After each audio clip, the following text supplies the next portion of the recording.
Vai começar pelo Fábio? Vai, Fábio. Então, eu sou filho de um pastor, né? Então, não tem aqueles testemunhos de... Não é ex-nada? Não sou ex-nada. Poxa vida. Mas cresci na igreja, meus pais, líderes, pastores, tudo mais. E com uns 10 anos de idade, assim, mais ou menos, eu tive... E assim, sempre num contexto de igreja nas casas. Meu pai sempre foi muito forte nessa questão do discipulado, igreja nas casas. Trouxe disso da Argentina junto com os irmãos de lá e tudo mais. E eu cresci nesse meio, né? Nasci nesse meio. Mas eu lembro que sempre tem um dia que marca, né? Eu tinha uns 10 anos de idade, eu fui num retiro da igreja e a memória que eu tenho é de não conseguir parar de chorar em momento nenhum do retiro, com 10 anos de idade.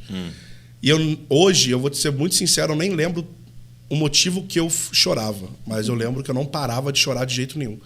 E as pessoas achavam aquilo estranho, né? 10 anos de idade.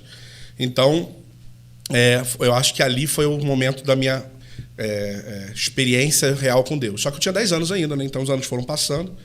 E aí eu lembro que quando eu deveria ter uns 15 anos de idade mais ou menos, no meio daquele mover, né, da adoração extravagante e tudo mais, que a gente é um filho disso, ali eu ganhei, eu acho que Deus plantou em mim um senso de propósito, porque de missão, assim. Então, eu tive essa experiência com Deus, mas eu ainda era uma criança e para mim ser crente era ser crente, tipo, ser crente ali, andar com os crentes, não falar palavrão. Sendo um gueto ali, né? Exatamente, e uma vida moral ajustada e tudo mais. Só que meu pai, ele discipulava homens que eu admirava muito. Então, Júdice Oliveira, outros irmãos Thomas Padley, enfim, vários irmãos que eu, desde criança, via e era só o amigo do meu pai. Só que, de repente, eu vi o que Deus estava fazendo através da vida desses caras. E aí, quando eu vi aquilo ali, eu acho que Deus imprimiu um senso de missão e propósito, assim, tipo, eu quero usar você desse jeito também. E o mesmo ensino que o Júdice Oliveira, que é um cara que, talvez a minha maior referência hoje, assim, o mesmo ensino que ele está tendo através de seu pai é o mesmo que você tem dentro de casa. E aquilo ali foi uma bomba para mim, assim, cara, eu preciso me lançar nisso, assim. Então, é mais do que agora eu conheci Deus, mas agora eu posso fazer parte da missão desse Deus. E aí isso abriu, ainda novo, uns 14 anos talvez, me abriu muito. Então, ver essas experiências, e ali eu acho que foi quando eu comecei a realmente ter uma vida com Deus e ter vida de devoção e começar a querer entender as coisas e tudo mais. Então, acho que isso é muito louco, né? De você contar essas duas experiências, que essa clareza do nascer de novo ali, né? Da regeneração, né? De crer em Cristo. Mas aí depois essa clareza maior de missão e vocação, né? Que as coisas estão juntas, né? Eu acho que é uma coisa que a gente não tem como separar, apesar de poder acontecer meio que em tempos diferentes, estão juntos. Porque, como eu disse no início sobre o livro, a gente foi salvo para, né? Sim. Uma coisa que a gente coloca no livro, eu e o Thiago, é que quando você começa a se relacionar com Deus, você descobre que Deus está andando. Entendeu? Ele está em missão. Ele está em missão. Então, se eu sou o filho, estou falando para ele que eu passo dias com ele, né, e que minha vida é se relacionar com ele, não tem como eu estar parado. Porque separar, ele já passou. Nós somos um povo que está numa jornada, a gente está num caminho. Né? É um peregrino. É um peregrino. Dani. Isso aí. Diferente de Fábio, assim, eu não tenho um pedigree cristão. Não tem. Né? Às vezes eu olho o podcast assim, o pessoal falando, nossa, meu pai, minha mãe, não sei o quê. É dois, né? Ou é meu pai, minha mãe, ou, nossa, tinha uma vida desgraçada, sou um ex. Isso aí. Exatamente. E eu venho, assim, de uma família que não tem uma tradição cristã, uma família católica, mas só nominalmente também, como todo bom brasileiro aí da década de 80, 90. Minha mãe me teve aos 16 anos. Eu não conheço meu pai biológico. E quando eu tinha mais ou menos 4 anos de idade, minha mãe se casou com um cara ateu, mas que tinha uma família evangélica. É mesmo? E até hoje ele é o único ateu da família, a família toda é evangélica. E a minha avó, né, a mãe do meu padrasto, começou a me levar para a comunidade cristã.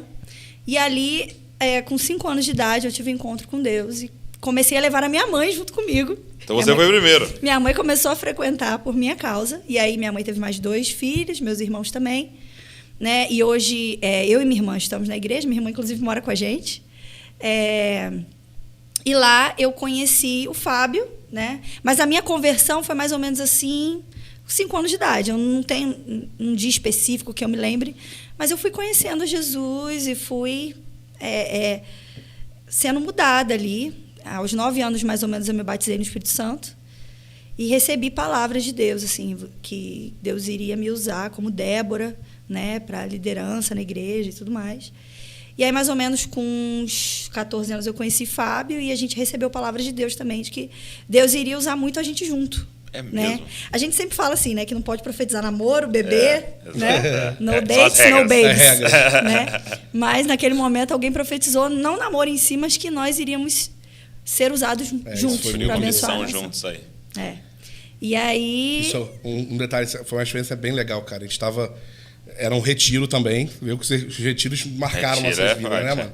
E aí, a gente, antes da reunião começar, a gente não namorava ainda. Eu falei assim, a gente já tava naquele vai ou não vai. Conversa. Aquelas conversas. Eu cheguei antes da reunião, a reunião começou o louvor lá em cima, eu tava lá embaixo ainda. Tava eu e ela, eu falei assim, e aí? A gente vai namorar, não vai namorar? Deu um checkmate. E aí, vambora ou não vambora? Eu tava indecisa. E jurando que ela ia falar, não, vambora, porque tava tudo pra ali. Aí ela, não sei, preciso ouvir Deus. Virou as costas e saiu. Aí eu comecei a chorar, e tinha um amigo meu, Bruno. Chorar mesmo? Aí eu, mano, ele chorou, vem cara. cá, abracei ele. Cara, Daniela não me quer, mano. E eu achei que...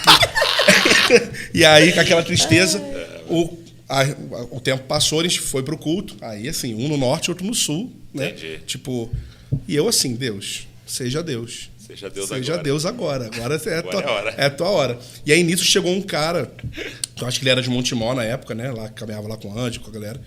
E ele chegou atrasado ali no retiro, chegou já em cima da hora, não sabia quem era a gente, nunca tinha visto na vida. E aí ele chega e prega, e quando termina a pregação, ele vai lá no ouvido da Daniela e fala alguma coisa. Aí eu, Senhor, que seja a resposta. Que seja eu. E depois ele vem para mim e fala a mesma coisa. Tu saiu de um, veio para outro. É a mesma palavra, questão disso. Ó, isso aí você está orando. É da vontade de Deus. Deus vai fazer isso. Ele não sabia que estava profetizando um casamento. Mas falou assim, mas isso que vocês estão orando agora é a vontade de Deus. E Deus tem um propósito para isso. E lá. E ali deu aquele, tipo... Se Deus está comigo, meu irmão... Meu Deus, agora... quem será contra mim? Exatamente. Então foi bem legal assim, essa experiência. Interessante, hein? Dessa convicção, assim, de cara... E